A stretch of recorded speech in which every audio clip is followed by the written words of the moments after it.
Hello and good morning, Blue Jays fans, and welcome to another lovely edition of Jays Latest. I am your host, Craig Borden, here to talk all things Toronto Blue Jays and a lights up, let's go to the World Series.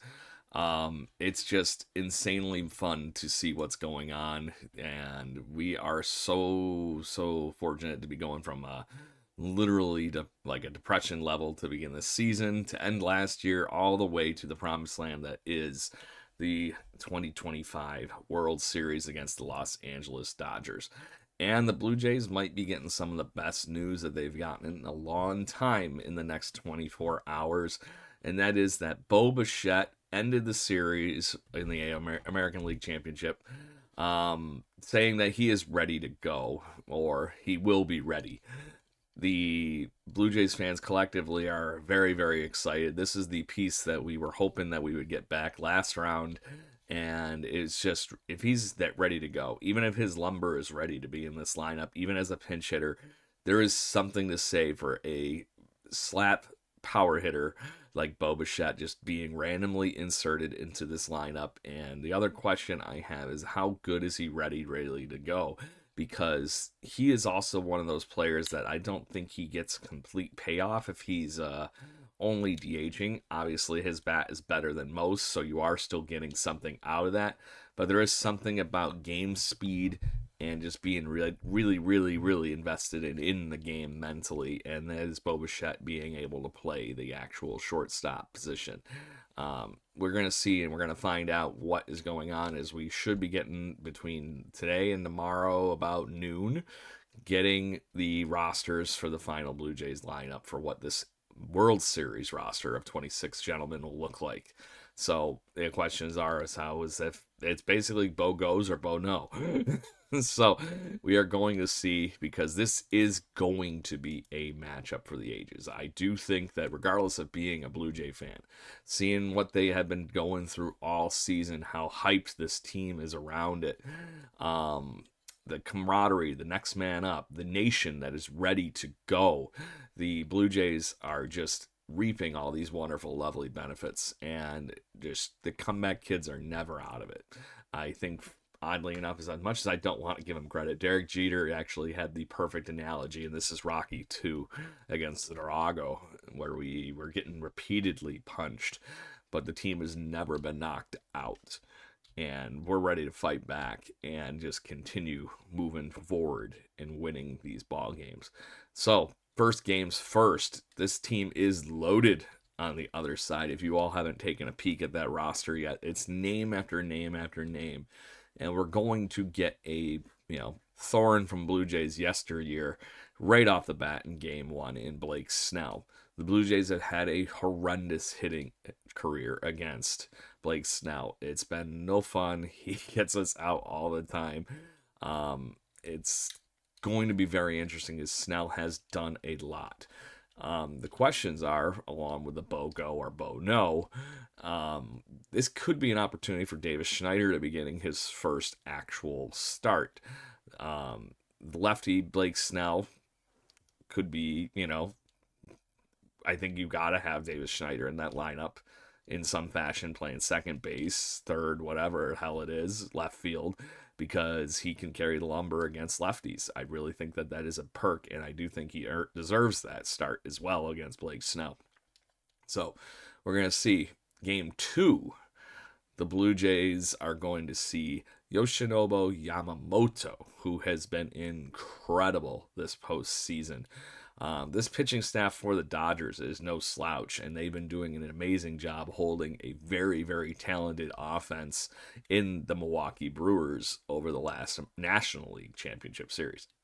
So and they beat up on the Philadelphia Phillies, but nothing to the point where it was any blowouts offensively, which is very surprising outside the monster performance that is Shohei Ohtani.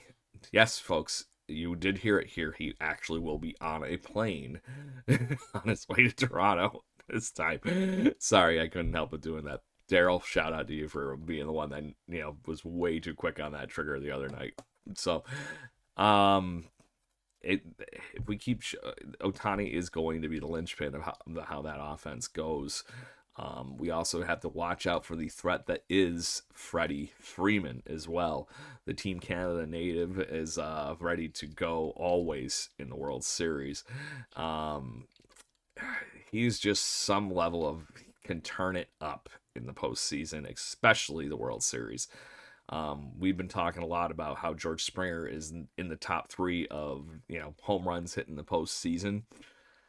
Take a look at who has the most home runs in the World Series, and because Freddie Freeman has been a perennial World Series player, it included a streak of 7 games in a row or something like that he actually had in a row, games in a row, how many home runs, including a grand slam that Brian Parup and I called on the air for the Jaybird Watching podcast last season, saying he was due for a Kirk Gibson moment, and of course has the grand slam to do that. I also inadvertently said the same Kirk Gibson moment thing about George Springer the other day, so we've got to make sure those don't happen in Dodger Blue this week. So on that, it's going to be very intriguing to see where these lineups stack up, because I think they are more evenly matched than our friends at Major League Baseball Network and all these wonderful media outlets are actually stating. It's going to be a good time. I really do think that. So who gets the ball for us? That is the big question right now amongst Blue Jays circles. I think the slam dunk is just get Gausman out there. He's our ace. He's been incredible, but he would be on short rest from the inning that he pitched the other day. Is that going to hurt anything? Is it going to be good? Is it going to be bad? I think he wants the ball, and I don't know if I want to deny him that. The argument is, do you throw the craziness that is Trey Savage at the Dodgers right out of the gate and get them on their heels? It's a good argument as well. I do think that there is something for Savage going in game 2 rather than in game 1. But I'm also wondering if this is going to go 7 games. I really, really think it could. And if you do that, then Savage is going to have to do what he just did the other day, and he'd be lined up to be game 7 if he's pitching in game 2 or game 6, obviously. So it's interesting. No matter how you do it, I don't think the Blue Jays are not well set up for it. And I think they just figure this out and throw whoever out there between those two, and they're going to have a chance to win. That is the beauty of it. This isn't kind of what the Milwaukee Brewers ended up having to deal with, where they were struggling to get pitching on the mound. So, on that note, my vote is to just let Gossi go. But there is a very fun argument to let Savage just get out there and just throw hammers, because that is exactly what it is. So game 1, Toronto, Skydome. I hope you're all ready, because this is going to be one of those things that I know there'll be fair weather fans in the stands, but you all need to be crazy loud. These Dodgers need to know who we are as a team. And I think that the biggest thing is getting loud, getting early, and go. Blue Jays fans, you are the 27th person in that ballpark. You need to get loud and make sure that the presence is known for the whole Blue Jays fan base and the nation. So please be ready, and we look forward to watching Friday night, 8:00. Like I said, game 1, rosters and everything should be out Friday morning, and we'll talk about that as well. Make sure you hit us up for the pregame show on the Jaybird Watching podcast. We're going to have former Toronto Blue Jay Bob File at 6 p.m. Eastern to be the kind of pregame show. We will be live talking with Blue Jays fans, chit-chatting, having a good time. We are also going to have, funny enough, a Dodger fan once things get to game 5 next week. On Wednesday. We're going to have a few other pregame surprises as well. So make sure you tune in and watch those wonderful social media feeds for the Jaybird Watching podcast, and we'll be able to talk to you pregame at every game. So on that, make sure you tune in here as well. Hit those like, share, subscribe buttons at Jay's Latest to make sure you have some fun with us every morning and get your news in a quick little bite here. 10 minutes or usual, and we'll talk to you soon. And as always, let's go Blue Jays.